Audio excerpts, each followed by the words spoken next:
Bonjour et bienvenue à cette dernière capsule éthérique de Montréal Hanté pour l'année 2024. Je suis votre hôte Dr Mab et aujourd'hui nous vous parlerons de l'immeuble Mawson du Vieux-Montréal.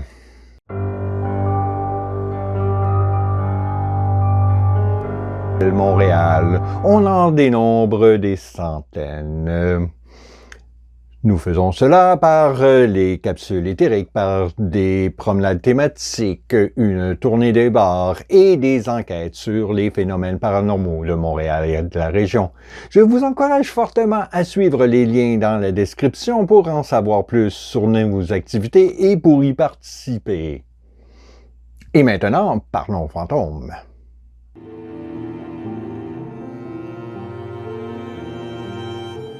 Situé au cœur du Vieux-Montréal, l'immeuble Mawson, aussi connu sous le nom d'édifice Sieur de Cadillac, se démarque d'une manière étrange. Situé à l'angle de la rue Notre-Dame et du boulevard Saint-Laurent, l'immeuble accueille un fast-food tape à l'œil dans un quartier par ailleurs historique. L'édifice et ses environs sont réputés hantés. Un homme a contacté Montréal Hanté pour nous raconter son expérience paranormale dans une unité Airbnb située dans l'immeuble directement à l'ouest de l'immeuble Mawson.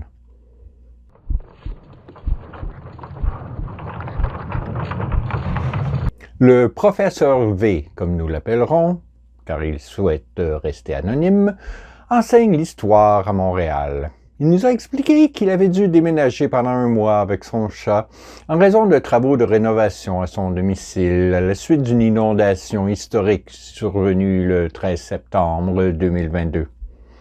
En effet, ce jour-là, à 19h, près de 60 mm de pluie étaient tombés dans le centre-ville de Montréal, provoquant le refoulement de nombreux égouts dans les sous-sols, principalement en dessous de l'escarpement de la rue Sherbrooke. Lorsque le professeur rentra chez lui après un cours, il découvrit que l'eau d'égout sale s'infiltrait sous le plancher de son logement situé dans un demi-sous-sol. Son assureur lui ayant expliqué que les planchers devaient être remplacés, le professeur V se mit à la recherche d'un Airbnb qui acceptait les chats. Il trouva un loft dans le Vieux-Montréal. Passionné d'histoire, il pensa qu'il serait idéal de résider un temps dans le plus vieux quartier de la ville. Un charme d'antan imprégnait le loft. De grandes fenêtres donnaient sur la rue Notre-Dame, où un bâtiment patrimonial était en cours de restauration de l'autre côté de la rue. Il y avait également un énorme lit Murphy, une cuisine bien équipée et même une énorme baignoire dans laquelle il pouvait se prélasser. Au début, le professeur fut très satisfait, tout comme son chat. Ensemble, ils regardaient la neige tomber dehors quand ils ne s'amusaient pas avec des jouets pour chats. Cependant, chaque soir, après le coucher du soleil, le professeur constatait que son chat se comportait de manière anormale. Celui-ci s'agitait et commençait à cracher sur des choses invisibles. Il se mettait même à poursuivre, attaquer et fuir une chose qui n'était tout simplement pas là. Le professeur se mit également à avoir des cauchemars récurrents dans lesquels un homme étrange, portant un masque en cuir médiéval, lui rendait visite dans ce qui semblait être une vieille chambre aux murs de pierre, ressemblant à une oubliette. Quoique les détails restaient flous, le professeur se souvenait de s'être senti menacé par l'homme au cours de ses rêves indésirables et récurrents. Certaines nuits, il se réveillait tremblant de sueur froide et entendait son chat cracher, sauter et gambader dans le grenier comme s'il se battait contre quelque chose. Nuit après nuit, c'était le même scénario. Le professeur V commença à perdre le sommeil, ce qui se traduisit par un comportement grincheux devant ses étudiants. Certains jours même, il s'assouplissait à la tribune, tandis que d'autres, il s'emportait contre les étudiants qui posaient des questions stupides. Au fil des jours et des semaines, le professeur se mit à faire des recherches désespérées sur le bâtiment dans lequel il séjournait. Il voulait déterminer si un événement historique pouvait expliquer l'activité paranormale apparente. Il convient de noter que le professeur V est un sceptique. Il ne croit pas aux phénomènes paranormaux. Cependant, il ne possédait pas d'autres explications logiques à la situation qu'il vivait. Les cauchemars terrifiants et le chuintement de son chat contre des silhouettes invisibles pesaient lourdement sur sa santé mentale. En outre, parler publiquement de hantises et de phénomènes paranormaux aurait pu facilement compromettre sa réputation de professeur respecté. C'est pourquoi il exigea l'anonymat absolu lorsqu'il nous conta cette histoire.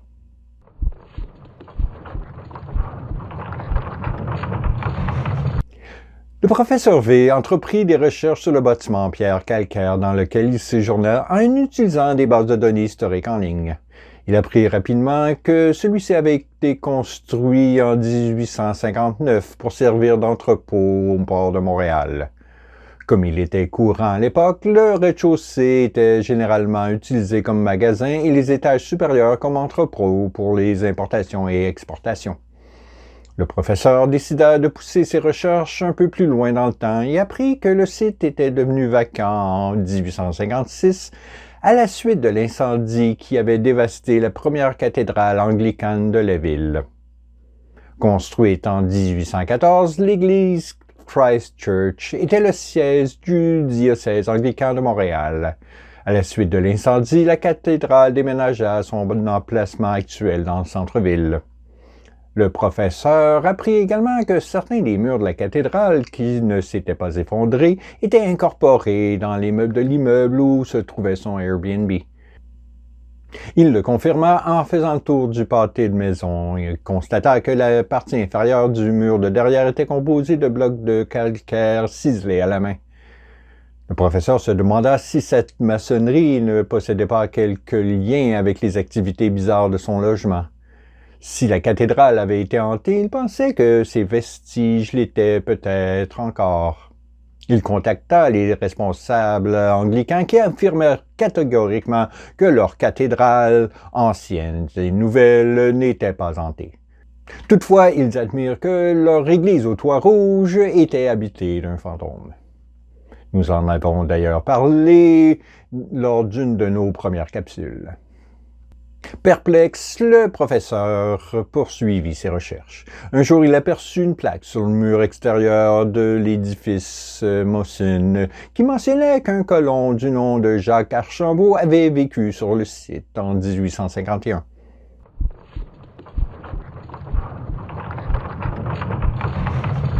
Le professeur décida donc de faire des recherches sur le bâtiment adjacent, l'immeuble Mawson. Abritant actuellement un McDonald's, l'édifice avait quelque chose d'étrange. Il apprit que le bâtiment avait été construit en 1904-1905 selon les plans du cabinet d'architectes McVigar et Heriot. Il fut commandé par la succession de Thomas Mawson. Le bâtiment a remplacé l'édifice qui avait longtemps abrité le commerce de gros de Thomas Mawson et un marchand de tissus et d'articles de mercerie. Le nouveau bâtiment contenait à la fois des bureaux et des locaux destinés à l'exercice d'activités commerciales. Les principaux locataires d'origine étaient les fabricants américains de caisses enregistreuses National Cash Register et les grossistes en produits pharmaceutiques alimentaires Lemming Miles Company. Le président de Lemming Miles, Henry Miles, acheta le bâtiment en 1925 et la société le quitta au début des années 50. Le professeur se rendit au McDonald's pour demander au personnel s'il y avait des activités paranormales dans le restaurant. Les employés et le gérant restèrent muets, mais une habituée entendit les questions du professeur et le prit à bord. « Parfois, dit-elle, lorsque tout est calme ici le matin, je peux entendre faiblement ce qui ressemble à de lourdes chaînes qu'on traîne. » Le professeur poursuivit ses recherches et ce qu'il découvrit ensuite le terrifia. Même si les détails sont peu nombreux, il apprit que le site abritait autrefois les tristement célèbres prisons datant de l'époque de la Nouvelle-France.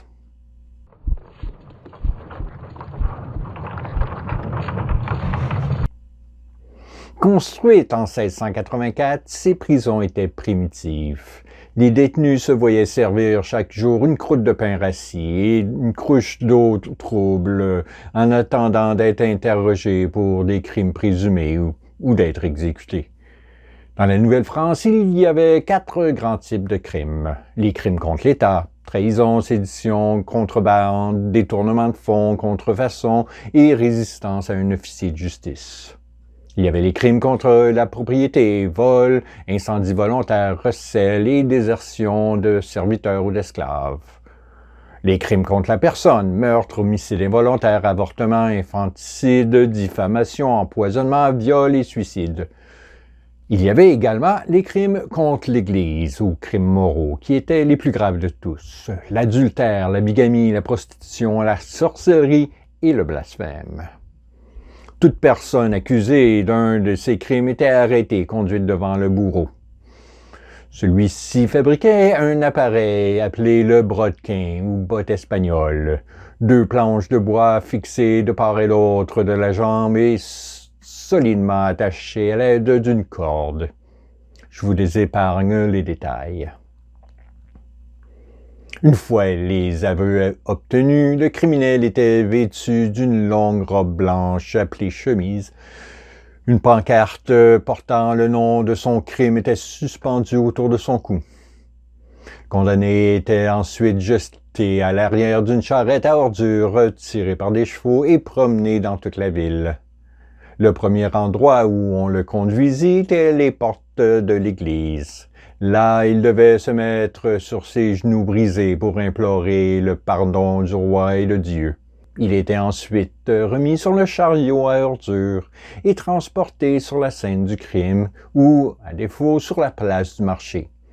C'est là que les condamnés étaient pendus jusqu'à ce que mort s'en suive, brûlés vifs sur le bûcher ou brisés vifs sur une roue de torture. Pour les crimes les plus graves, on procédait à l'écartèlement du criminel. Le professeur V n'a pas pu vraiment déterminer quand la prison coloniale a finalement été démolie, mais il pense que ce fut peu après la conquête britannique de 1760.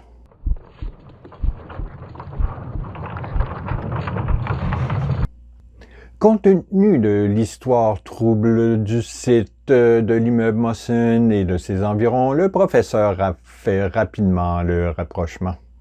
Il a conclu que ses cauchemars et que le comportement erratique de son chat pouvaient tous être le résultat d'une activité paranormale liée aux anciennes prisons.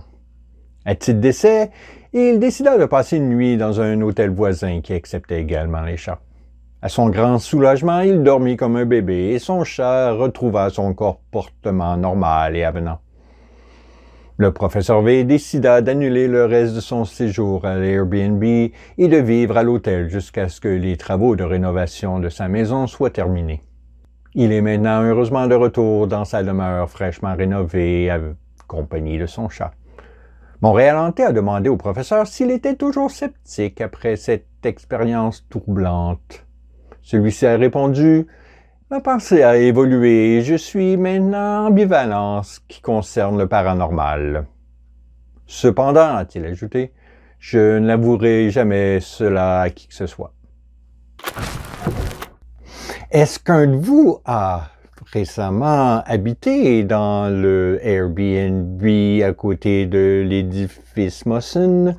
Y avez-vous fait des cauchemars ou des rencontres paranormales? Si c'est le cas, n'hésitez pas à nous en faire part dans les commentaires. Comme c'est notre dernière capsule de l'année, j'en profite pour vous souhaiter de joyeuses fêtes et pour vous encourager, lorsque vous célébrez entre amis ou en famille, à vous raconter des histoires de fantômes, vrai ou non.